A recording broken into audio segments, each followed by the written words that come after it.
with an acknowledgement of country.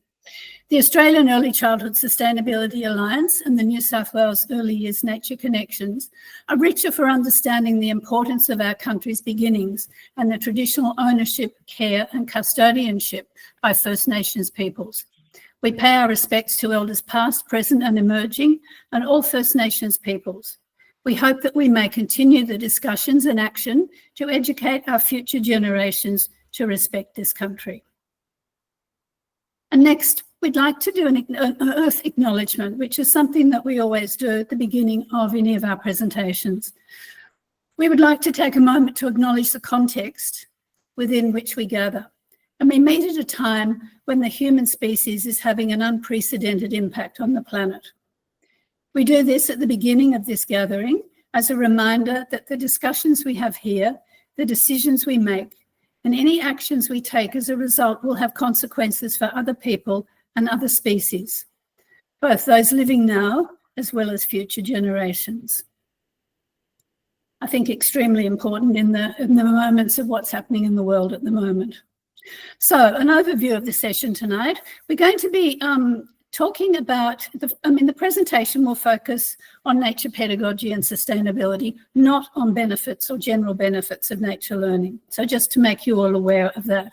So what we'll be looking at tonight is around connecting nature play with the early years learning framework sustainability principle, which we're very pleased to have, and around establishing deep connections to country and sustainability. And finally, we're going to explore and communicate some ideas and some thoughts and some pedagogies for sustainability within immersive nature play programs. And Mel's going to introduce the next slide. Hi, I'm Mel, and I'm the educational leader at Explore and Develop Annandale. So partnering up with Fran here is wonderful. Fran can share her expertise as an expert in this area, and I can share my little snippets of practice to kind of fill these ideas out. And one of the things that we've been working with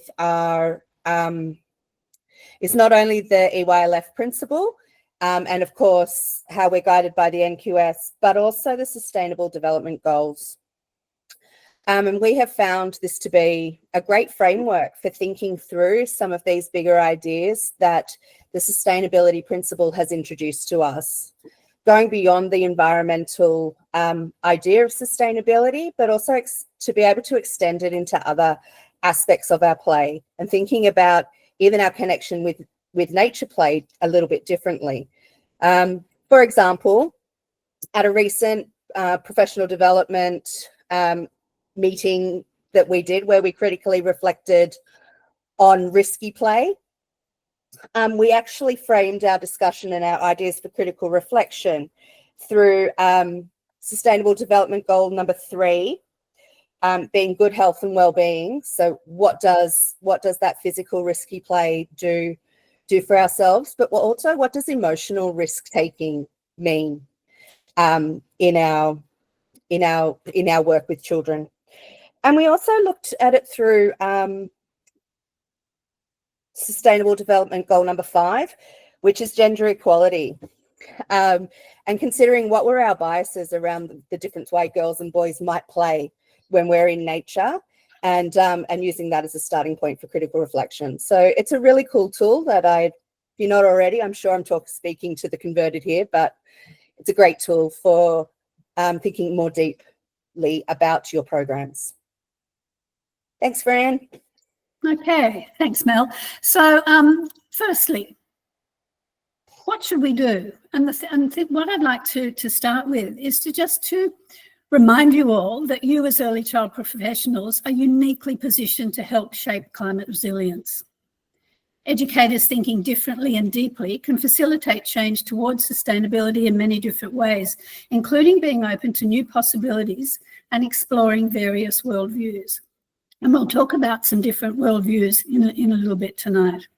So consequently, co-evolvement of an ecological worldview and an ecological identity is important, particularly in nature play programs. So how might you go about this is the question. Firstly, what you'll need to do is to establish an ethos of sustainability in your service.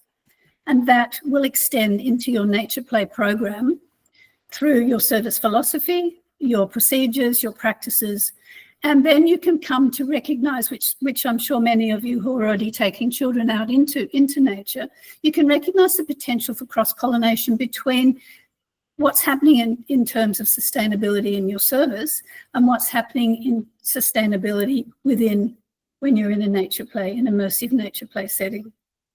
And basically embedding sustainability requires everybody thinking and doing sustainability everywhere. What you can see on the screen there are some quotes from a survey that Dr. Sue Elliott, Dr. Joe Bird and I did in 2023 and 2024. And it was very interesting to hear about what the participants, the educators, were talking about. And they were saying that nature play and sustainability go hand in hand, which is a fairly logical thing to think about. You might also think that the cross-pollination of sustainability from nature may go back into your service. So think about sustainability and basically what it is and where it's coming from and how you're going to go about thinking about that. So firstly, really establish what is sustainability, how do you think about sustainability within your service, and how you think about sustainability within your immersive nature play program. And now Mel's going to talk to you about the potential for sustainability in your nature play program. Thanks, Fran. Yeah, I think the thing that when we look at our sustainability programs and our nature play programs, I think the most amazing thing that we have found in our practice is that connection and is that deepening of understanding of both through that ongoing practice of both sustainability and nature play.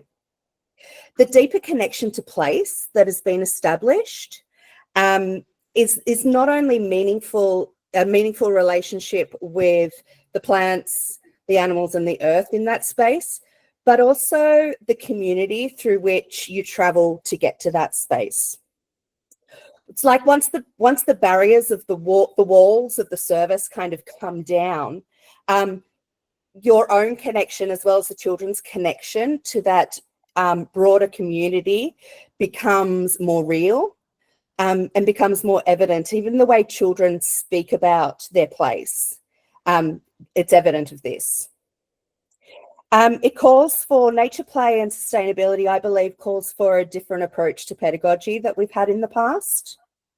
It calls us to acknowledge that humans are nature, and therefore we're not separate to, but we are a part of nature.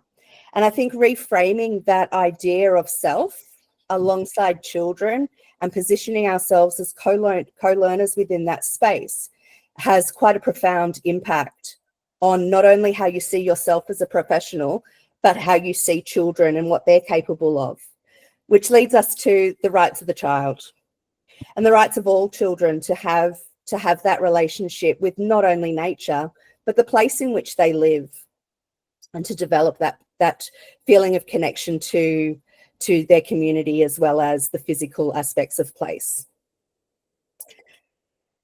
That's me on that one, Fran. Okay, thanks. So, unless you want to add something to that. No, not at the moment, thanks. We can come back to that because we might like to talk about the Bronfenbrenner overlay that Dr. Sue Elliott and Professor Julie Davis wrote a paper about. So that's something that we might be able to come back to a little bit later. Yeah. What we'd like to do now is to refer you back to the first learning circle that we had when Bron and Steph from EEC in Victoria introduced us to the dimensions of sustainability in detail. So you can go back and have a look at that in the learning circle, the online learning circles. And the document asks us to consider sustainability, the EYLF, sorry, asks us to consider sustainability in 3 dimensions. And we'd just like to point out that the UNESCO political pillar has not been addressed as yet in the EYLF. And so what we thought we'd do is we'd address this within the social dimension when we come to talk about that. So with the the advent of the sustainability principle in the EYLF, educators have moved on from, hopefully, we're thinking very positively here, that educators have moved on from sustainability as an add-on to the teaching principle, which supports educators to advocate for sustainability within the service. And now we're focusing on immersive nature play programs. Just like to point out that when you are being assessed, the authorised officers should be able to observe, discuss and cite sustainability across all those dimensions embedded in your nature play programs. And these need to be informed by critical reflection and shaped by meaningful engagement with families and communities. So keep that in mind when you're thinking about sustainability in the nature play programs. So what you're basically doing as educators is promoting education for sustainability.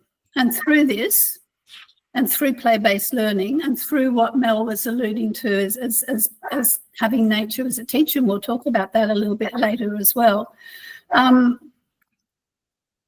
we really need to understand that synergy between the sustainability principle and First Nations perspectives of caring for country. So that comes out really, really strongly around sustainability in nature play programs.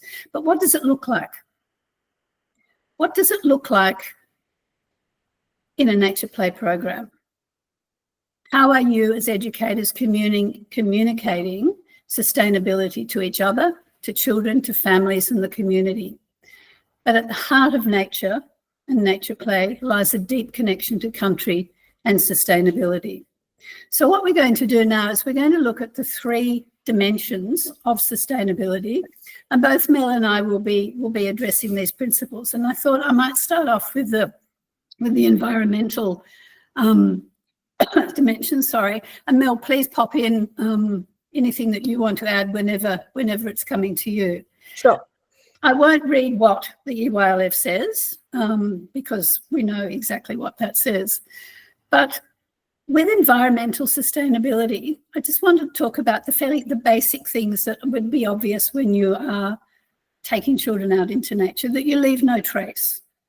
You do not pick things. You ask permission if you're going to pick something, and you might be asking permission when we're talking about nature and humans as being part of the same thing. You might actually be asking permission from a tree or from a plant. But you need to think about those sorts of things. You also think about walking the path and the histories of the place and what's happened to those places before, and thinking about weed removal. You might be able to, we'll talk about connection with communities a bit later. Think about removing some weeds, but you need to make sure that you know if they are weeds or not. Thinking about not moving logs and rocks. It might be interesting to see what lives under a rock or a log, but if you are doing that, you are disturbing the home of something else, of somebody else. Collecting rubbish. All of these things that you're doing on an everyday basis as part of your sustainability really takes place in an immersive nature play program, and an understanding that all living things are part of country and therefore not breaking branches. And I would suggest here not taking tools. That's something else that we can talk about in another time. But my philosophy about immersive nature play and sustainability is that we don't need to take tools into nature. Our Australian environment is so unique and so vulnerable, particularly in these really changing climatic things, that we do not need to take tools in to do things in nature. That would be my thing. Also thinking about rotating sites to minimise impacts, which are things that I'm sure that lots of you are doing as well. And embedding sustainability requires respect for all species and their physical environments. Mel, do you want to talk about social sustainability? Yeah, sure. I think social sustainability is something I was alluding to before as well when I was talking about that connection to place as being beyond the physical environment, but also about the culture, the histories, and the community of the people who live in that place. And how is that community impacting that physical environment. You know, we see this happening where children are noticing homelessness. If you're in an urban space like me, you know, we often see evidence of homelessness.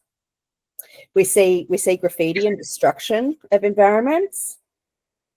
And these social dilemmas are something that we can use. We can use in our pedagogy, and really to explore deeper that social dimension of sustainability. We need to be looking after the people as well as the plants and the animals.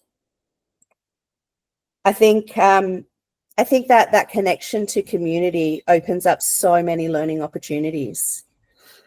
Is there anything else you want to add to that, Fran, from that social sustainability aspect? Oh, no, you keep going. It's fine. Oh, okay. I think here, the thing that, like Fran touched on before, the thing that is missing is the political. And I do think that there is space within this for advocacy, for us as early childhood teachers to be a microphone, to hold a microphone to those voices of children when they express their concerns for what's going on in their environment.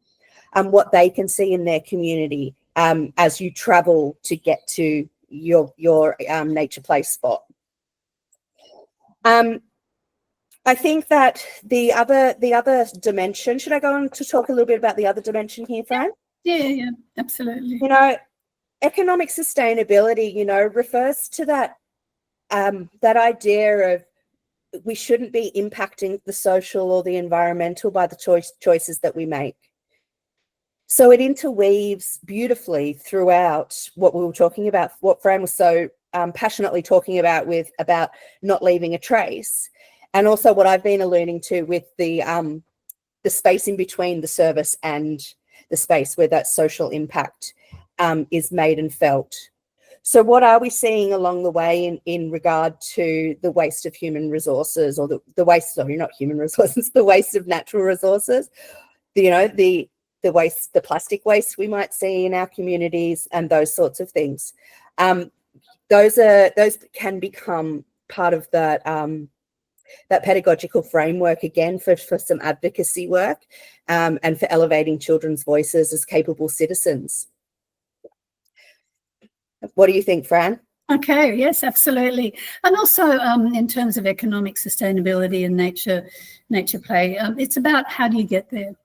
Do you walk? Do you take a bus? Do families drop off? How does carpooling work? So have a think about those sorts of economic sustainability. So it can work from your service, and again, think about that cross-pollination that goes from nature back into your service, from the service and back into nature.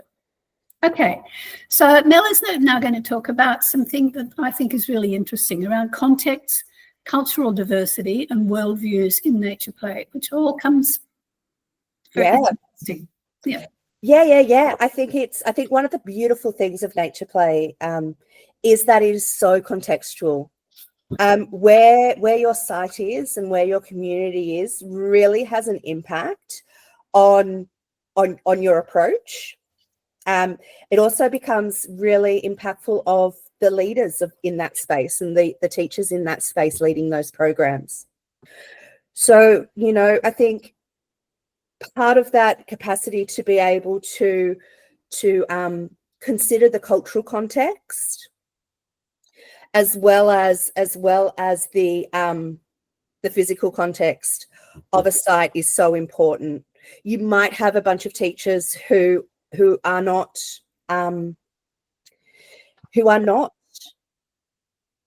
well versed in living and playing in the Australian bush. And what does that mean for them to be challenged by this experience? I think we need to consider also the experiences of the families that are attending and that are traveling this journey with us. And how do you approach that practice? For some people, it's taking everyone with you, taking the parents, taking the other teachers, and taking and as well alongside the children, and learning alongside your community.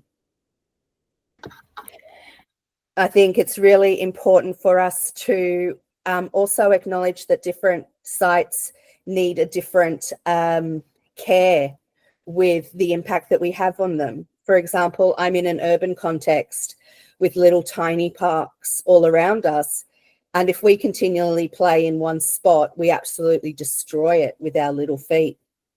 It's really important for us to make sure that we are changing sites, which could be different to a bush setting that has, you know, miles and miles and miles of space to play in.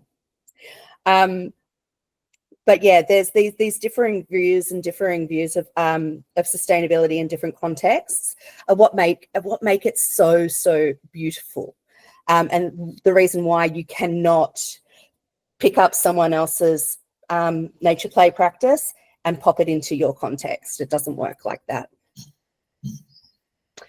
Anything to add on that, Fran? No, all good. Okay, so what happens once you get out there? Once you get into your nature, into your site, we might call it, or into your nature play place. Probably. Excuse me, Fran. Yes. Are you wanting to take questions throughout, or would you like them at the end? Carolyn's raised her hand. I think, thanks, Steph. I think we might keep going because we started so late. Sure. I think we might get through what we'd really like to present, and then very happy to take questions. So, Caroline, please keep that one. Keep that one. Or pop it in the chat. Pop it in the chat. Yeah, that'd be great. Unfortunately, I can't see those, but yeah, definitely. I can. Okay, terrific. Thanks. Thanks. Okay, so what happens once you get out there? I mean, you might think it's easy to step into all your usual practices and justify incorporating them as a means of connecting children with nature. But nature pedagogy, I believe, is much more than that. So it is vital for you to critically reflect on your pedagogical roles in outdoor nature settings, particularly in relation to the demands of global sustainability. The pedagogies we use are significantly influential for the children's construction of worldviews and understandings about sustainability. So thinking back to that contextual slide that Mel was just talking about, it depends on what your views of sustainability are, and your views may be very different to somebody else's, or they may be slightly different, or you may have a different worldview. You may come from a different culture where sustainability is thought of in very different ways. So it's important to take on board what the EYLF tells us, or imparts to us, that educators encourage children to develop appreciation of the natural world, to understand our impact on the natural world and the interdependence, and this is the important part. To my mind, this is a very important part, and the interdependence between people, animals, plants, land and waters. So the EYLF is really spelling that out for us. They don't go into what we'll be talking about in a little while around common worlds, but they're actually alluding to that. So sustainable practices are created with children, and children are supported to take an active role in caring for the environment. They need to do more than care for it, and to think about ways they can contribute to a sustainable future. And that's good. At least the EYLF is there, and we need to think about your pedagogies when you're out there. So perhaps we need to think about developing a nature identity or a sustainable identity. And it's suggested that this requires interactions of connectedness, of care and commitment, and that environmental concerns are tied to a worldview that encourages humans to perceive themselves as part of nature, which Mel has spoken about before. Therefore, an assumption can be made that seeing the world ecologically may lead to taking on pro-ecological roles, developing an ecological identity and practice, and enacting agency. And I'm sure many of you have heard of Rachel Carson. And if you haven't, please look at Rachel Carson's writing. And she wrote in the 1950s, and this is very gender-oriented, but this was the 1950s. Just remember, if a child is to keep alive his inborn sense of wonder, he needs the companionship of at least one adult who can share it, rediscovering with him, her, they, joy, excitement, and mystery of the world we live in. Okay, that was written in 1956, and it still rings very true. But again, it comes back to what your worldviews are. So I really encourage you to reflect about your worldviews. Perhaps you could do it as an individual, think about it and work with your team. You could do that in your team meetings, whatever meetings that you have in your services. So immersive nature play programs are about educators recognising transformative education that values sustainability and is brought to bear through your pedagogies and your policies and your procedures and your philosophy that reflects social change. Importantly, incorporating education for sustainability into nature play programs requires moving merely beyond playing in nature. Humanity and the planet we share with all living things face some very big challenges, and educators and children have important and active roles to play in creative and promoting sustainable communities. So take some time. Take some time now, take some time when you're having a quiet moment, take some time when you're with your team. What are your views on a personal level and a team level around sustainability and how you impart your knowledge with children and with nature? So have a think about that. So the way that you might be able to start thinking about that is to think of different ways of relating to nature. So when we're in nature, you might be observing what happens in a natural outdoor space. You might be observing changes in seasons. You might be observing an animal. You might be observing how plants are growing in a particular place. So you're observing. When you're in nature, you're observing. You're also learning about nature, knowing about the plants, the animals, the rivers, the sea, the cliffs. And remember that what we are thinking of these, that we are part of nature, nature is part of us. This is what we sometimes term the more than human. So if we're knowing about the plants, so it's thinking about the knowledge, it's gaining knowledge about the flora, if you want to call it flora and fauna, it's gaining knowledge. And it might be something that you have a relationship with First Nations people. It might be something that you've learned out of a book, out of the internet, wherever, but it's learning about nature. When we think about for nature, we're thinking about incorporating sustainable practices in nature. So we're working for nature, and there's a lot of writing that people have been writing about caring for country, caring for land, caring for nature. We need to do more than care for nature. We need to build a relationship with nature. So we are with nature, building a two-way relationship with the earth. And that's very important. Being in a spot and through noticing what's happening in that place, recognizing two-way relationships and asking why things might occur. Go back to how you and the children and nature connected and are shaped by what you're doing and how everything is intra-connected. Okay, so everything you do as a human has an impact on nature when you're in nature. And nature is there to influence you and you influence nature. So I would suggest that you think about nature as a co-constructor and a leader of learning. I don't want to get into, at this point, thinking about Reggio Emilia and the environment as the third teacher. That's part of it. But nature is really very important, and thinking about nature as a leader, thinking about nature as a teacher. But first you need to listen to and you need to listen with nature rather than using nature as a resource. So that's kind of a different way of relating to nature. And then I thought what we might do is just introduce this humans and nature, this common worlds. And this is a good word for it. It's common worlds. So this explains being with nature and having a very strong relationship with nature. So there's often a human-nature binary, a view, and this is a view that nature is separate from humans and doesn't acknowledge the complex interdependencies that support all life. And as Mel has said, we are nature. And this is termed common worlds. That is the connectedness between human and what we call the more than human, which both living and not living. And this is, it's a contemporary thinking. That's a lens that encompasses both humans and nature entangled together. And the approach moved beyond traditional nature education And it fosters an ethical, reciprocal relationship with the more than human world, where children are not separate from nature, but deeply entangled with it.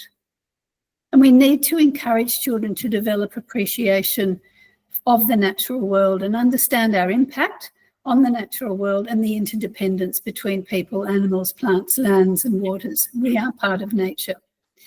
I mean, some examples might be a fallen tree becomes a meeting place where you and the children and the ants and the moss and the fungi all engage in a continuous cycle of watching and learning from what's happening in nature. It might be that children notice how worms surface after rain, and instead of treating those worms as objects of study, going back to that other slide that I had on before around in nature observing what happens, but actually learning to see those worms as co-inhabitants of the space. So they observe, they interact gently, and they reflect on how the children observe and interact gently and reflect on how their actions impact in the worms' lives. And Commonwealth has a very strong relationship with First Nations people's perspectives. So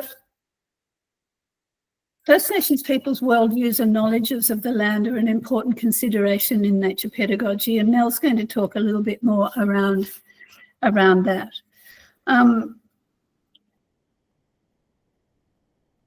Tyson Yunkaporta states, if you don't move with the land will move you. And this is all part of that coming back to that previous slide, the common worlds, the land will move you. So in the spirit of respect and reconciliation, it is important for educators to listen to local knowledge that First Nations peoples may offer. So we really encourage you to establish partnerships, trusting partnerships, respectful partnerships with local First Nations peoples, and recognise their perspectives through acknowledgements of country, through visits, through storytelling and language. And embedding sustainability requires recognition of all perspectives and wisdoms. So enough of me. Mel's going to talk to you a little bit more now about country. Thanks, Fran.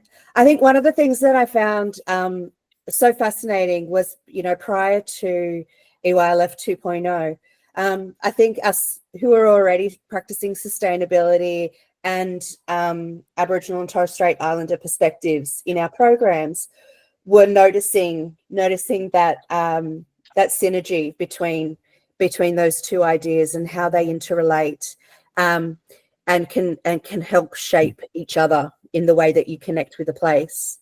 And I love, Fran, that from your survey that you and Dr. Sue Elliott and Dr. Joe Bird did, that even though there was a little bit of questioning around Aboriginal perspectives, but a lot more than what you actually asked for came out about that connection to country and how people were thinking about country in relation to sustainability. It's just fascinating. But also so links to this idea of commonwelding. I think the other thing the other Yunkaporta quote that I love is where Yunkaporta talks about country is not just the earth, but country is the animals, the places, the air, the waters, the history of that place and the culture of that place. And I think that holistic idea of country sits so beautiful with this idea or this contemporary notion of sustainability that we've got in the EYLF now that includes those three pillars. I think the other thing about country is its context to place as well. I think listening to those First Nations perspectives and listening to the true history of your place, what was there imagining with children, what was there before, is quite a profound pedagogical experience to have alongside children. There's different ways to connect with your community, and again, it's not something that you can transplant from one place to another. It's contextual. It's who you are in the community that you are, and in the relationships that you can build beyond to support that connection. And I just think it's so important to listen to your local elders, because their view, different countries, different groups will have very different views on things, and it's really important to ask questions and to listen, and to be mindful and respectful of the context of your place. Is there anything else you would like to add to that, Fran? No, thanks, Mel. All good. Thank you. Okay, so what we're going to move on to now is some ideas and some thoughts. But firstly, we'll just have a look at community and family. I'm also very cognizant of the time that it's we've only got 15 minutes to go, and we've got a lot of things to impart with you. So I'm just wondering, Steph, is it okay to go 10 minutes over or not? I know this is not so good, but never mind. Yeah, I think so, Fran. If people need to go, they can head off and catch the rest via the recording. Yeah, sorry, everybody. So I won't be reading out these slides, but if meaningful engagement, well, I will. Meaningful engagement in relation to sustainability is often seen through strong and collaborative relationships with families and communities, such as those groups that I've got on the screen there. So we really advise you very, very strongly to connect with community, because community has a lot to offer, and also intergenerational family relationships and family partnerships. So people, grandparents, parents, whoever, may have some very, very different views around sustainability and things that you might not have thought about. So engage with your community. It takes time, but once you've established relationships with the community, it's very strong. So Mel's just going to introduce now some ideas around some thoughts and some pedagogies, and then we'll talk about some pedagogies for sustainability. Thanks, Fran. These are the pedagogies that when I was thinking about our practice at Explore and Develop Annandale, that have really influenced and shaped both our Nature Play program and our sustainability work. So I've banged on about the importance of place-based pedagogies and responding to your context and thinking beyond human impacts, and a pedagogy that dissolves human and non-human divide, like common worlds.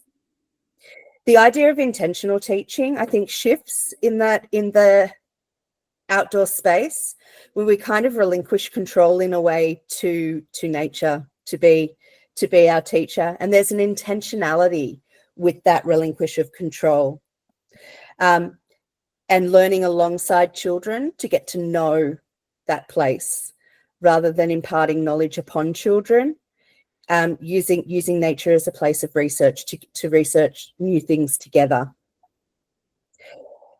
I think there's also some decolonizing pedagogies that are interesting for us to listen to, particularly as the First Nations perspectives. But I think acknowledging with children the impact of colonization, imagining what the place was like before there were houses and roads, is a really simple and beautiful way in to evoke that imagining of the places in between your site and your centre. And as Fran touched on a little bit before, with a pedagogy of listening, it is that slow pedagogy, it is that intentionality, and it's going deeper and deeper into one aspect of nature play knowledge or nature knowledge, rather than just trying to skim the surface of lots and lots of things. So it might be, like Fran's example from before, it might be sitting with earthworms for not only that day that they were there, but for days and weeks afterwards, and really getting to know worm.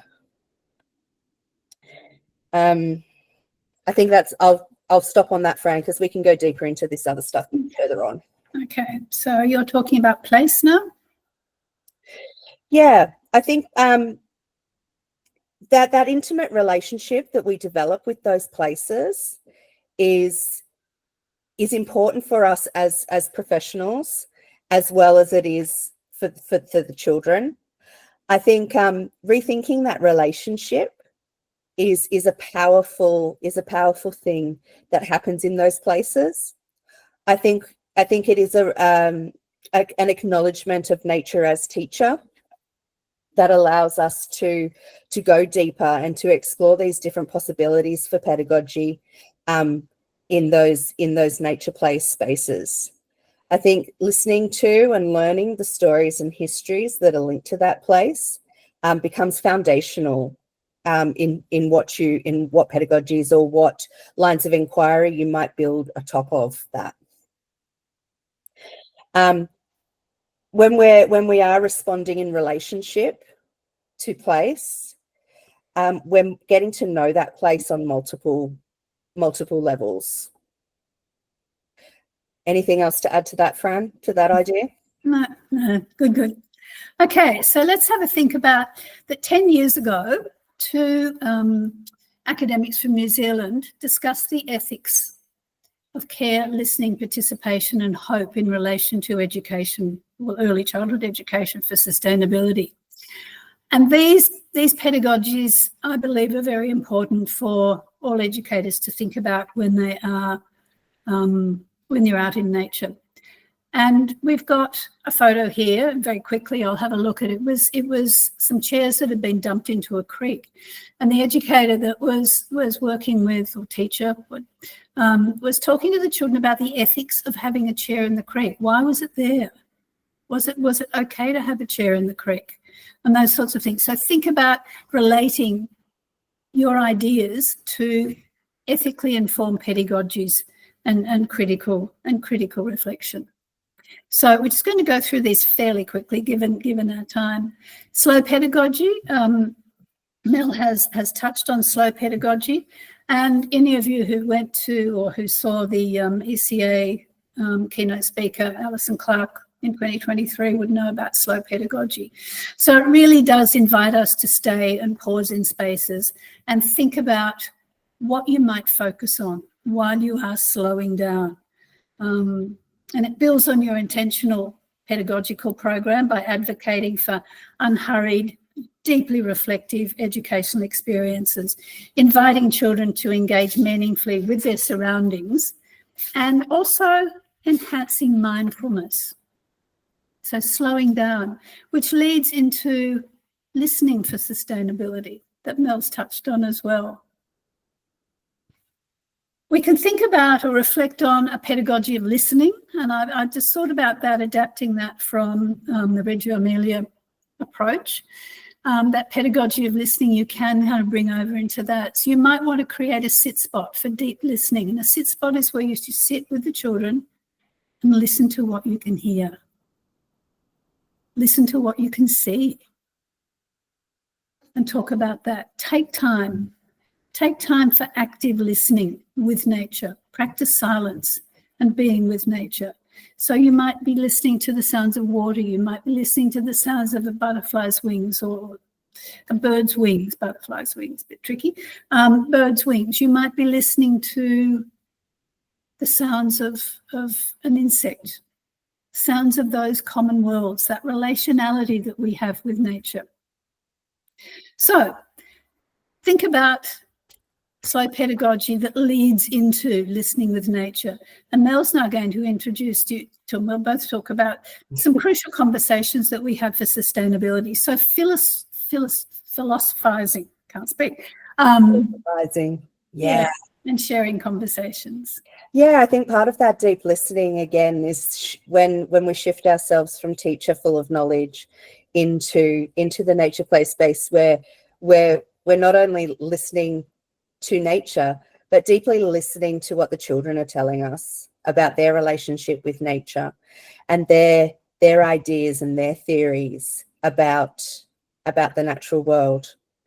These also can often lead into some quite critical conversations around, well, what happens when the chair ends up in the creek, for example? What happens when the human impact becomes visible in those spaces that children inhabit in our nature play programs. And how do these lead our dialogues in the way that we might be able to address some of these ethical ideas around sustainability and thinking alongside or philosophizing. Now I'm doing your thing, Fran. Around our relationships with nature. Yeah, so those thanks, Mel, those crucial conversations, lean, as we've got here, lean into the discomfort. Sometimes it might be difficult talking with children about certain things, but go to it, go into it. And you know your children, you'll be able to judge what they can understand and what they can empathise with. Yeah. Okay, so Mel's going to talk now about technology for sustainability. Yeah, I think technology and nature play often, sometimes, or definitely historically, have been seen as opposing different approaches. I'm not of that ilk. I love engaging with technology and with nature and with children all at once. And I think that these provide tools for us to be able to not leave a trace. We can take a photograph instead of taking back a specimen, for example. They're also great tools for recording. We're just talking before about those conversations that we can have with children in those spaces where we are deeply thinking about our world. And I find a recording of taking voice recordings is a fantastic way to be able to record those ideas and bring them back to the centre to listen back to with children, and to be able to replay their ideas and have space to go deeper into them. I think there's also tools for mapping. There's also microscopes that you can attach to phones and iPads that are really cool for being in that space. Be able to look very closely at the earthworm, for example, that you might find, and be able to examine it in a different way through a different lens, literally. There's lots of different apps for identification and stuff, which can also support you. I don't know the name of every single plant, but I do like having the plant app at my fingertips to be able to record what it is, even if I'm not going to learn about it right there in that space and time. It's something to revisit later on with children again. I believe that technology and its power for documentation and recording can help strengthen that relationship between the on-site classroom and the nature play classroom. So again, it's that cross-pollination and sustainability. Yeah. And about mapping the land. Yeah, I'm not going to talk for too long because I could talk about this for 100 years, but this is a project that's going on in my centre at the moment. The Murruduan, which is coincidentally the name of our preschool class, but the Murruduan is the fairy wren, and in Sydney it is endangered severely. It's got problems, and the fairy wren project is about these little fairy wrens that are being spray painted onto local homes and businesses and with a little QR code. And when you click on the QR code, it raises awareness about the need to create green corridors that connect our green spaces so that Murruduan can live in Sydney alongside us. So the one of the sites of this local artist who is leading the Murruduan project is one of our nature play spots. And this, again, where I was talking about this space in between your site and the place, it's the spaces in between right now that the children are mapping where these Murruduan are and how we can help our community to plant native plants and create those corridors for the Murruduan to hop in between these little patches of green in the city. So as the children are walking between those spaces, they're mapping, like literally mapping where the Murruduan are, these little stenciled Murruduan. they're finding them, and then they're bringing it back to school, and they're mapping their walks literally, like in a real literal way.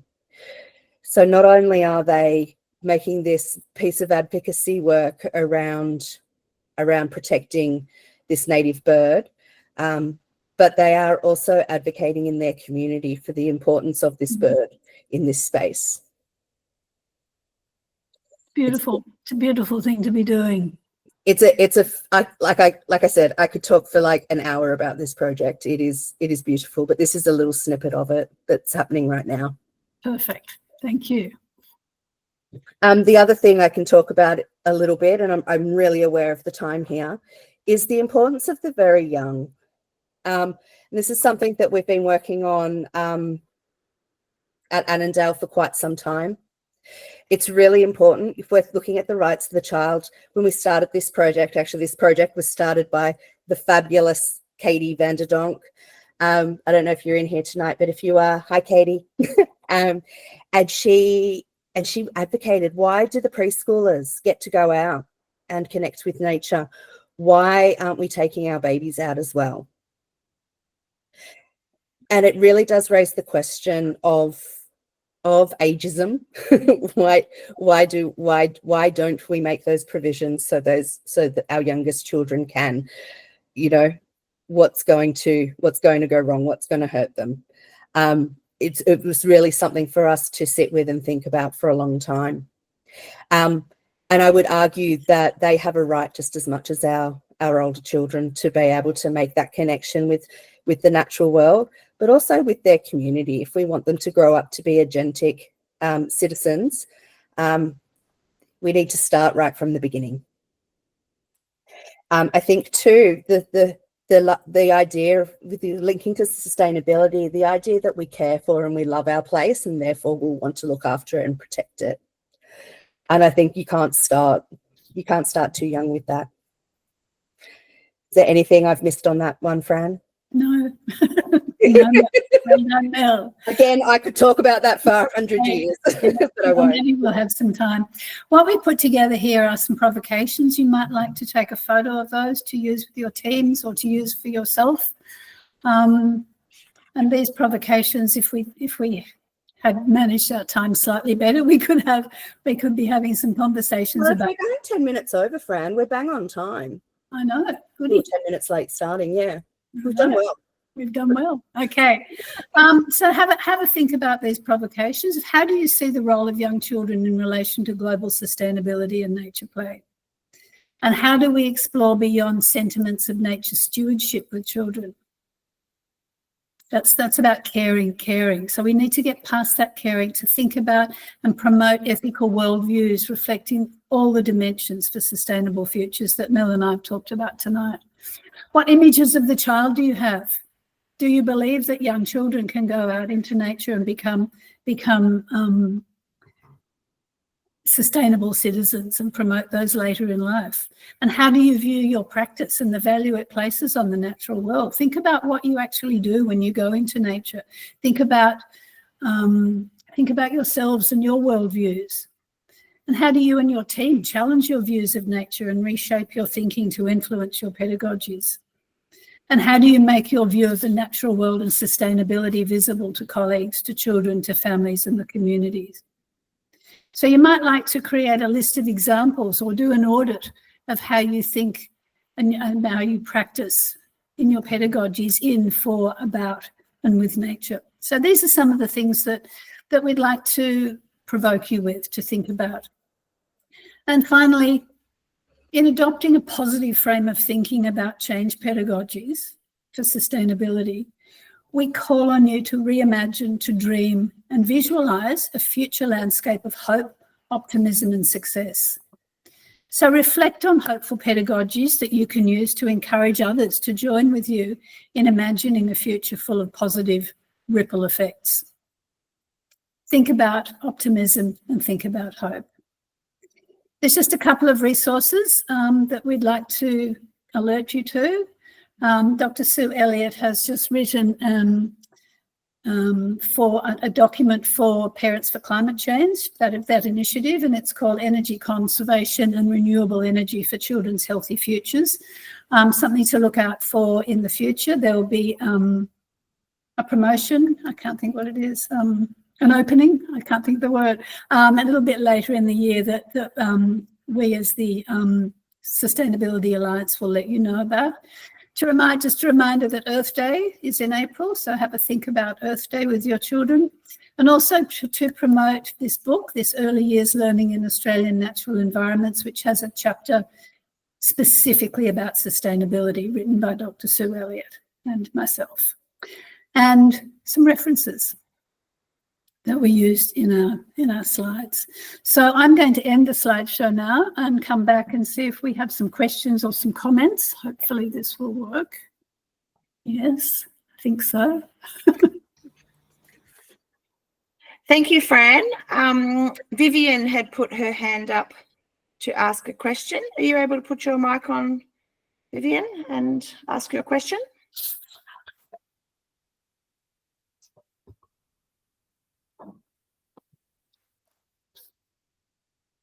Or if Vivian's not there, if anybody else had a question of Fran and Mel. Caroline had a question before, didn't she? Oh, yes.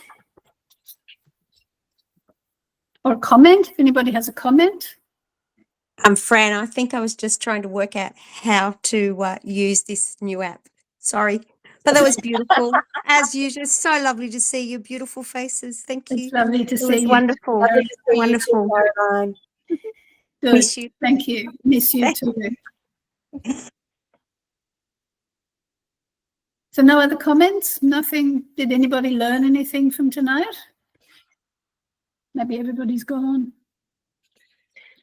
There was some great feedback in the chat, Fran, which we can pass on. I know you can't see that at the minute, but thank you for your inspiring presentation for you and Melanie. Yeah, So if anyone, thank you for sparking, putting our light back on, turning our light back on. Thank you.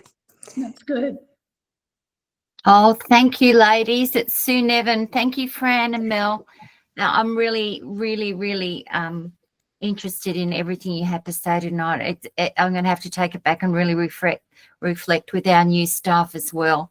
We need to go back to the beginning and reflect on what their view is as well. So thank you so much. Inspiring, inspiring, inspiring.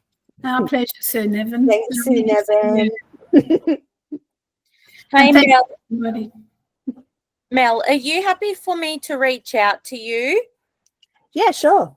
Beautiful. I just have a few questions and just how, because I'm still in the process of doing a bush kinder program and it's been a little bit of a tricky area. I've had a chat to Fran about coming down and doing a little session with my team in May. I think the tricky thing for us is that I feel like a lot of our views don't align. Yeah.